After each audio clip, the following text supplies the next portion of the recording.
Okay, we're in Hollywood now. We're riding around town here. It's a nice afternoon, beautiful sunny day. It's all a little new to us, but we're just looking around. To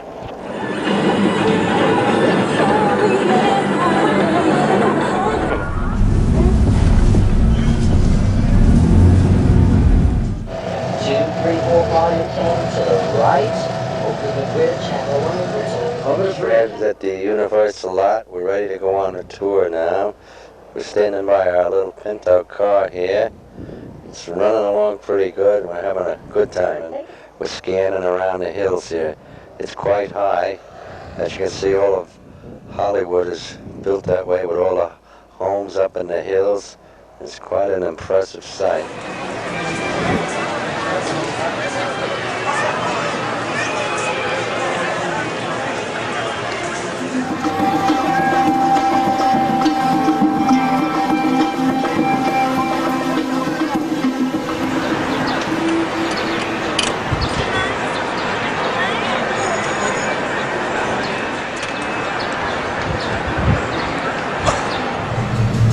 Safety, please do not sit on the steps. Thank you.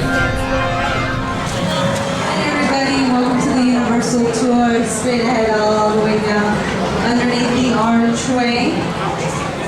Well, we're at Universal Studios, waiting in line to go see the back lot. And who's this? Whoa! Whoa!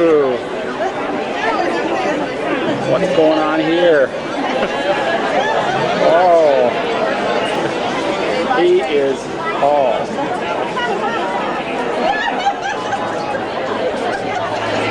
Bye, Frank.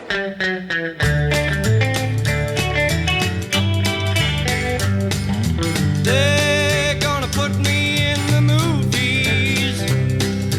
They're gonna make a big star out of me. We'll make a film about a man that's sad and lonely, and all I gotta do is act naturally.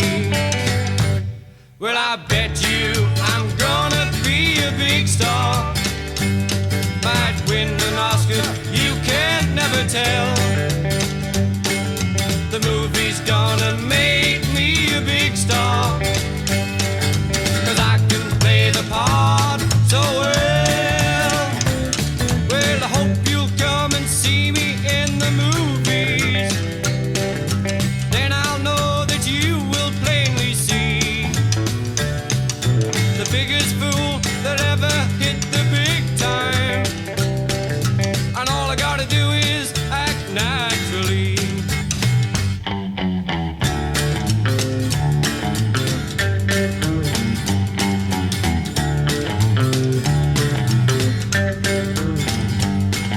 We'll make the scene about a man that's sad and lonely, and begging down upon his bended knee. I'll play the part and I won't need rehearsing. All I have to do is act naturally. Well, I bet you I'm gonna be a big star. Might win an Oscar, you can never tell. The movie's gonna make me a big star, 'cause I can play the part so well. Well, I hope you'll come and see me in the movies. Then I'll know that you will plainly see the biggest fool that ever hit the big time. And all I gotta do is act naturally.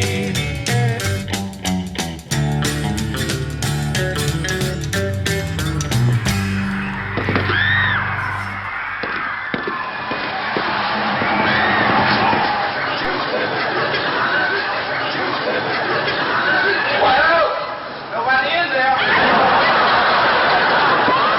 Well,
Hey, we're going in. Hey. Everybody will come back in 5 minutes. Ben. Everyone look at Kay's camera. Everybody wave to Kay's camera. Wants to say hi. Hi. Hi, Kay's camera. Hi, Kay. Now, Universal Studios was founded over 70 years ago. As a matter of fact, recently we just celebrated our 75th anniversary. It was founded by a man named Carl Laemmle. Now, Mr. Laemmle bought a chicken ranch on this site, and he converted that chicken ranch into a film studio. Now, back in the early days, in the silent film era, we were famous for our many westerns with stars like Tom Mix. But in the 1930s and 40s, we quickly became famous for what this studio has always been associated with, and that is classic horror movies. Films like Frankenstein with Boris Karloff, Dracula with Bela Lugosi, The Hunchback of Notre Dame with Lon Chaney, The Phantom of the Opera with Lon Chaney, and The Wolfman with Lon Chaney Jr. were all filmed right here. Now today we're still one of the biggest and busiest studios in all of Hollywood, with recent hits including Twins with Arnold Schwarzenegger and Danny DeVito, Out of Africa with Robert Redford, E.T. the Extraterrestrial, and Back to the Future, and Back to the Future Part 2 with Michael J. Fox and Christopher Lloyd. And what you're looking at right now is our back lot. Down there we have over 500 different structures, and we use those structures to recreate locations as varied as ancient Rome, old Mexico, present-day New York, and even streets from the Wild West. And we're going to be down there later on today on the second half of the tour. We're going to explore that whole area. Now be prepared for anything on today's tour. We have loud noises, fire effects, set trim movements, water effects. So if you have any cameras, hold on tight, keep them safe and dry. So we're going to start things off by heading down the Universal movie timeline. Take a look on both sides of our trolley. Posters from movies done right here at Universal. These are our more famous or more successful movies from years gone by. Coming next month is the E.T. Adventure, that huge building down there. You can board a starbound bicycle with E.T. in the basket, race across the moon over the San Fernando Valley, feel the wind in your face, and help him save his doomed planet.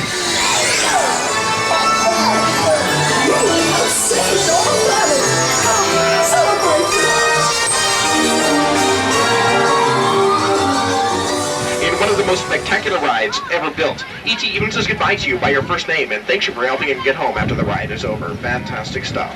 Under construction ahead of us is the thrill ride of the century, a supersonic experience that will propel you beyond the boundaries of imagination and straight into the ultimate time travel adventure. It's Back to the Future, the ride. I'm gonna take a little joyride. Hasta la bye-bye! That's our cue. Hang on to your hats. Beginning here in summer of '93, you'll be able to soar, weave, plunge, and twist aboard Doc Brown's time-traveling wonder car as you journey from the dawn of time and the days of the dinosaurs to the year 2015 in the Hill Valley of the future. And if you look off to your right-hand side, you'll see 415 acres of our movie studio lot, which is one of the largest in the world. Those are sound stages. We do between 75 and 90% of all filming inside of those sound stages. When we get to the bottom of the hill, we will be taking you through a sound stage. On my side is our very last set, built 62 years ago. Our Colonial Mansion set is our favorite. We use it all the time for filming, just about every month. I don't know what we'll ever do if anything ever happens to it, but as we come around the corner, on my side it's standing beautiful today, burning down to the ground actually, but you can get it burning down. Oh no, we don't believe it. That star's house burns down like 200 times a day. The flames you see are absolutely real. They're being powered by gas jets directly behind the windows. It hasn't burned down yet. It will never burn down. That's because it's built out of something that won't burn. The flames are real. They're powered by gas jets around the back. As you can see, though, nobody's home today anyway. As we make this turn, keep looking on my side of the tram, and you find this house is only a facade anyway. Now, a facade is a French word, simply means false front. That's how we construct most of the sets on our back lot. A facade is a French word meaning false front. If you look closely at those buildings, you'll notice that they are all just false fronts. They have no sides or backing to them. We will be taking you down through that area on the second portion of your tour. The official opening day of Universal Studios, March 15, 1915. That is 95 years ago. 95 years, right here on this spot, incidentally, doing movies and television shows. Keep in mind, once again, though, this is Hollywood. Like anybody in Hollywood, we fudge the age a little bit. We're a little bit older than we admit to. The company was founded in the year 1912 in New York. Our founder's name, Carl Laemmle.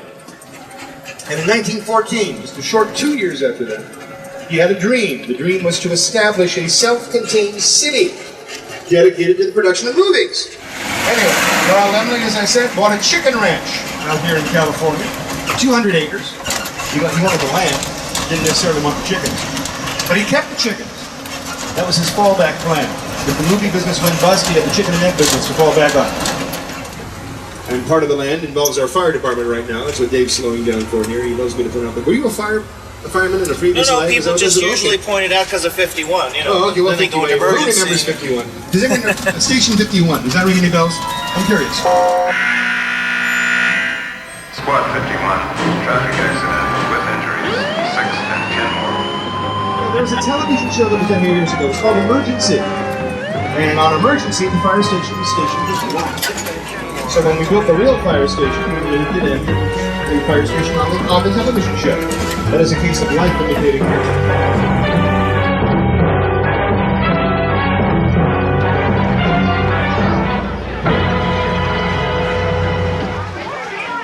Well, I'll let you guys in on a little secret. You see, the movie industry is based on illusions. Nothing ever is what it appears to be here in Hollywood, and today on the tour, I'll give you guys some examples of that. First, we're going to take you into our front lot. It houses 35 of our sound stages here at Universal. Inside our sound stages, we can pretty much create any environment that a story might demand for us to create.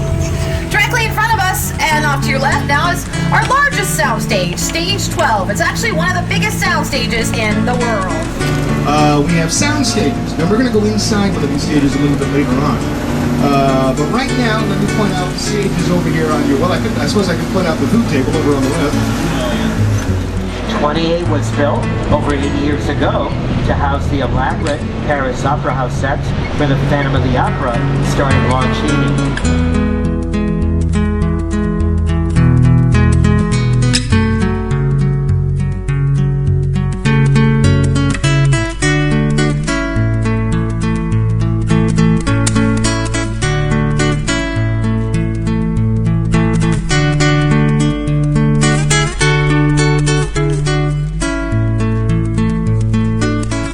Sliding doors that you see on these sound stages are called elephant doors because during the early days of the motion picture industry, jungle-themed movies were very popular for some reason, and they, I guess they were very exotic, and they needed to have doors that were literally large enough that an elephant could walk into the soundstage.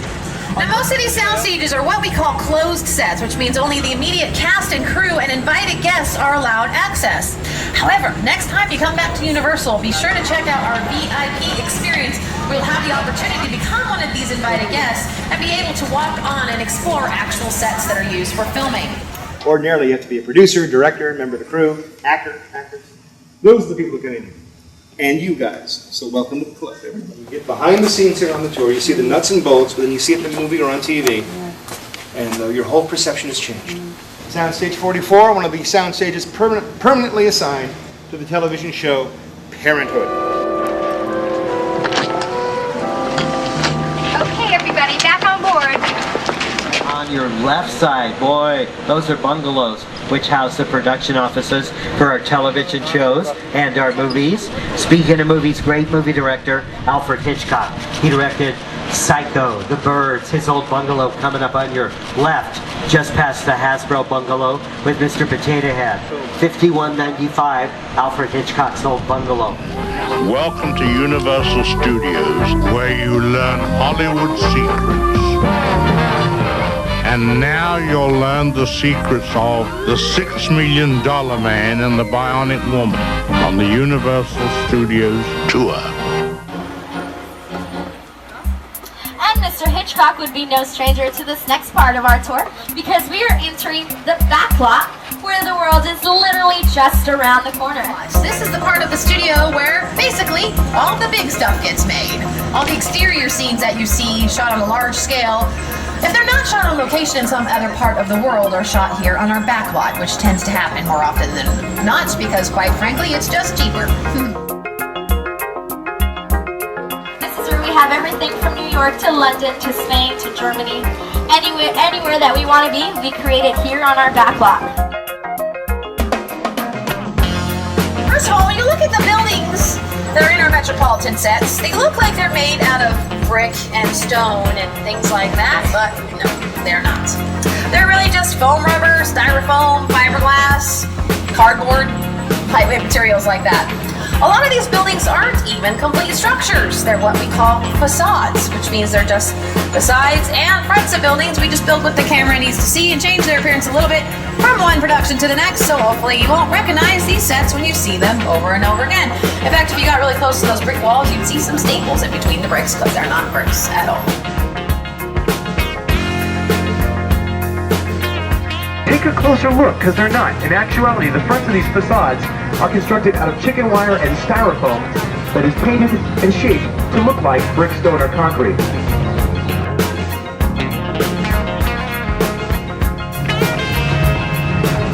There's going to be a good example of that coming up right now on my side of the tram. You see this house? It's marked 23. You might have recognized that house from the 20th Century Fox film War of the Roses with Michael Douglas, Kathleen Turner. That's where they housed that Christmas party at Danny DeVito's house. But most of that is only chicken wire and styrofoam. There's a good reason why we build those sets in that fashion. We have to change the fronts of these buildings so often for different productions. It's really not practical to build them out of anything permanent. Now, the street we've just turned onto, you might recognize from the 1973 Oscar-winning Best Picture. That movie was called The Sting, starred Robert Redford and Paul Newman, and this was Old Chicago for The Sting. I'll tell you how we changed this to Old Chicago. We brought some large elevated train tracks out here. We set them up on both sides of the streets to simulate the old Chicago L train, and then we used the matte painting process. And that's where an artist does a painting on glass, and they combine it with a live shot to make it look like one continuous scene. Brownstone's great. One side is a business area, and another side is a residential area. So if an actor needs to go the other side of town or something like that, all they really have to do is cross the street on Brownstone Street. For right now, we're going to leave through that car again. If you take a look off to the driver's side of the tram right now, kind of unusual, so we will take the time to point this out. There it is. That's the car that Michael J. Fox and Christopher Lloyd drive in Back to the Future Part 2. And you know, it's kind of fitting that we're seeing the car right now, because right now I think we're going to take a little trip into the future. Or maybe I should say Back to the Future. I like that cab. Because we're going to take a look at Hill Valley, used for the original Back to the Future back in 1985. But take a good look around you today, and you're going to notice Hill Valley has changed quite a bit. That's because we are now in the year 2015, and what you're looking at are the sets for Back to the Future Part 2.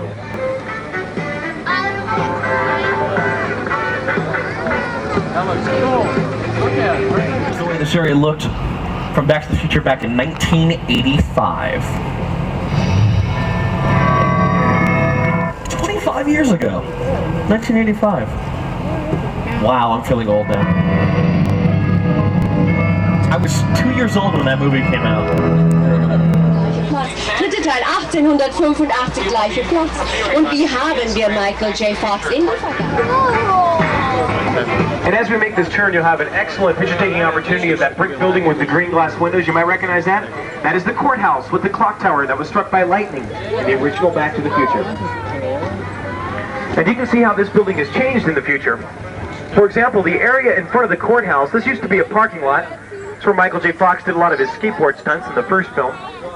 Well, now they've changed it into the scenic pond you now see, and this is where Michael J. Fox does his hoverboard stunts in Back to the Future Part 2. You know, it's funny, I was watching the original Back to the Future just the other night, and I picked up something kind of interesting. You know, the very beginning of the film, Michael J. Fox is late for school, he's riding a skateboard, he grabs onto the back of a pickup truck, starts riding through the streets. You might remember that scene. The driver turns around and gives him a dirty look. Michael J. Fox kind of waves to him. Next time you watch Back to the Future, you can rent it. It's on videotape, of course. Take a good look at the driver of that pickup truck. You know who it is? It's Harrison Ford, Indiana Jones. He's good friends with Steven Spielberg, as you know, so he makes a cameo appearance in Back to the Future, but not many people caught it. Now, if you liked Back to the Future, and if you liked Back to the Future Part 2, and if that second film left you kind of hanging, wondering how everything is going to be resolved, you don't have that long to wait. Because Back to the Future Part 3 is completed. It's going to be in your theater May 25th, about a month from now. Memorial Day weekend is the release date. Part 2 on videotape, one day before the third film hits the theaters. The first time this has ever been done in Hollywood. So you get a chance to catch up by seeing Part 2 before you see Part 3 this summer. We're going to take you inside one of our sound stages today so that you can get an idea of what we can do inside of them. And in fact, we're working on a big production here at Universal. And inside the soundstage, the scene they're shooting is a helicopter chasing through the streets of New York. Unfortunately, I can't tell you the name of this film. It's kind of a top secret project. It's the way these things go sometimes. But I will say that it does feature one of the biggest stars in Hollywood. Can't promise you anything. You might want to get your cameras out, though.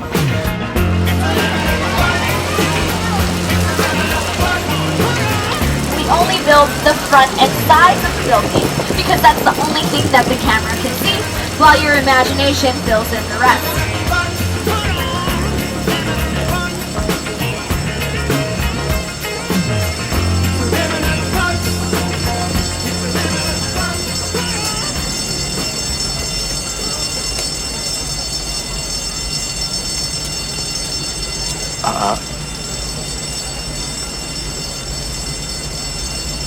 I know what you're thinking.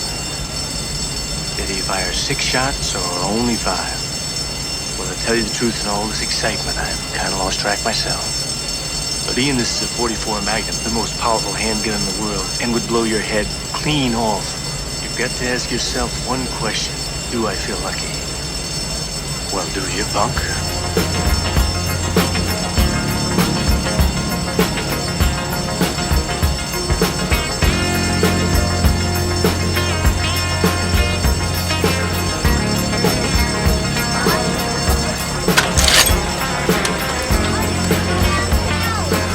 Hey,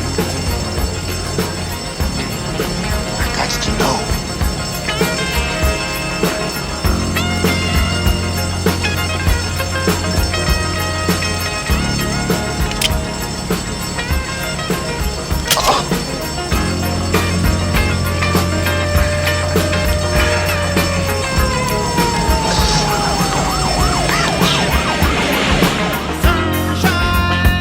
There's a lot of these buildings are created out of fiberglass to give you the illusion that they look like the textures they're made out of. But this next area, we have the concrete jungle. That's right, the city of dreams. Ladies and gentlemen, welcome to New York.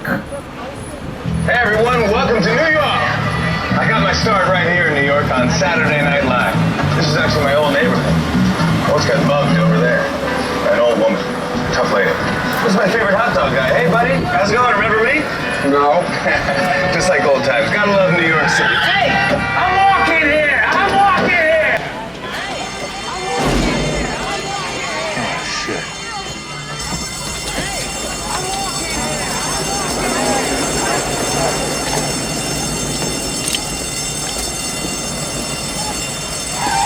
I'm walking here. I'm walking here. Hey, it's cool, guys. I was just, just walking there. So it's not exactly New York, but a lot of times when you see New York in the movies, it was shot right here on the Universal Metro sets. If you can make it here, you can make it anywhere. Even if you make it here on the Universal lot. Over here on your right-hand side is known as the Metropolitan Sets. This is the area that was affected by the fire out here in the summer of 2008. You might have heard about that on the news. This is a soundstage that is on fire on the Universal City Studios lot there in Universal City, Southern California. It's just adjacent to Burbank and Studio City area. We're being told that weather today is cooperative. It has not reached much higher than the mid-70s in the last couple of days. The winds are relatively calm, so that's very good news for the firefighters that have been battling a tremendous fire there on the lot. At Universal City, it broke out at 7:20 this evening. Our Linda Moore is on the scene. We go to her now with this live report. Linda. I can barely hear you because of all the activity here. As you just say, there is a tremendous fire here on the backlight of Universal Studios. If you can look over here behind me, it is still burning. It has just been a tremendous ball of flames blowing in many different directions because there have been 4 buildings involved, including Town Square. These are landmarks at Universal Studios, only reportedly now, that have gone up in flames. Also, the King Kong attraction has gone up in flames as well. There is also concern about New York Street. That possibly has also gone up in flames and has been completely destroyed. Again, these are only reports. Fire sweeps through the movie lot at Universal City, but this isn't make-believe. This is for real. Flames sweep almost a block of studio sets, destroying street scenes used as background settings for pictures, and also much electrical equipment used to light the sets. Damage is estimated at $500,000. A swift-moving fire races through some 10 acres of buildings and TV and movie sets at Universal City Studios. Damage estimate $1 million. Backlot sets destroyed included ones used for Laramie, Laredo, and the Virginian TV shows, and the classic war film, All Quiet on the Western Front. The season's hottest day with 95-degree heat and gusty winds gave firemen added difficulty in the 3-hour battle. The fire, cause unknown, started in a barn on the Laramie set. Well, here you can see the fire we heard about 12 or so explosions so far. Looks like it's over by the freeway or the subway. Not sure exactly what it is yet. There's another one.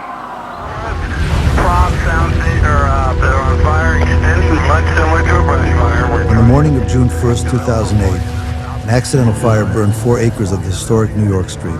We're hearing reports, Chip Page, let's go back to you, that this fire is near or perhaps at the New York Street area. Well, the fire initially started in the facade area of the back lot, New York Streets, New England, and Brownstone Street. Those structures are facades, and they're constructed of heavy timber, and that's what initially got the fire going.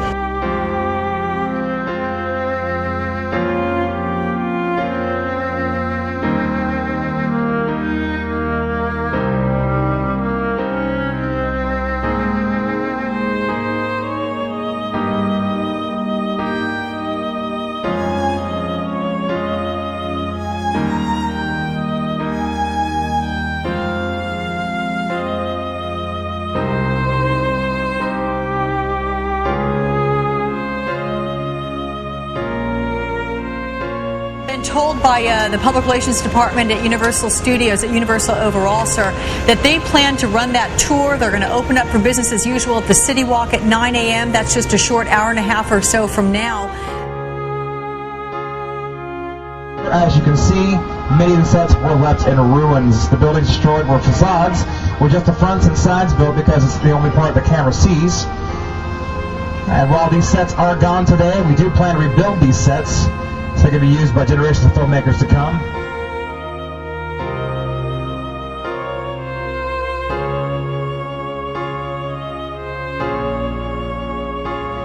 Of course, you cannot notice the left-hand side the wreckage left by the fires, where many films have filmed over the years.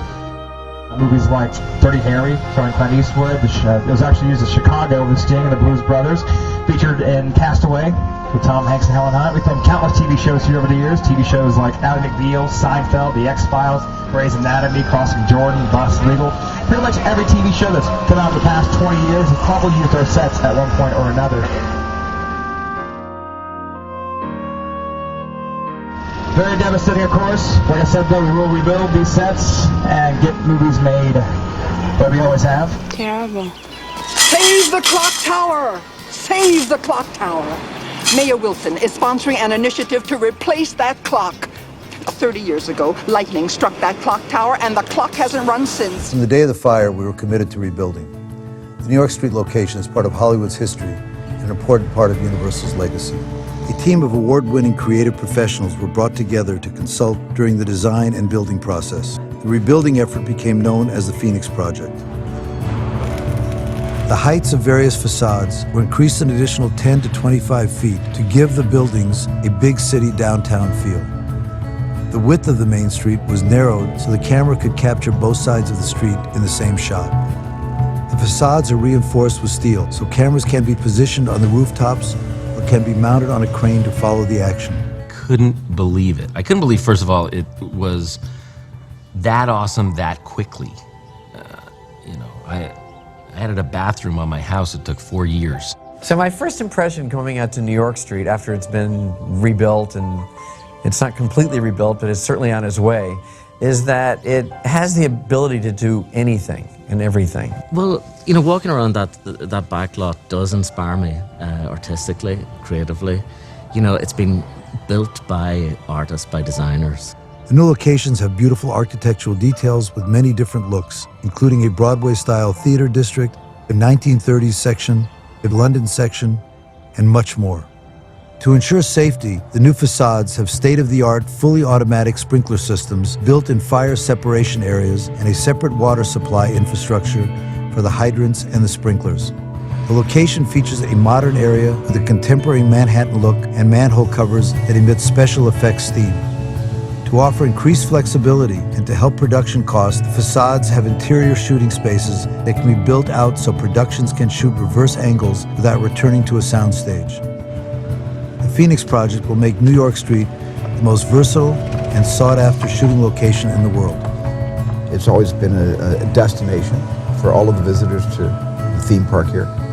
And it's a destination for filmmakers who make movies, who shoot music videos, who shoot commercials, who shoot television. These buildings that we're redoing are called facades, the front and sides of the structures, but there's really nothing inside of them or on the back. You know, prior to the fire, the insides of the structures were not usable. However, several of them now feature an open interior space with a steel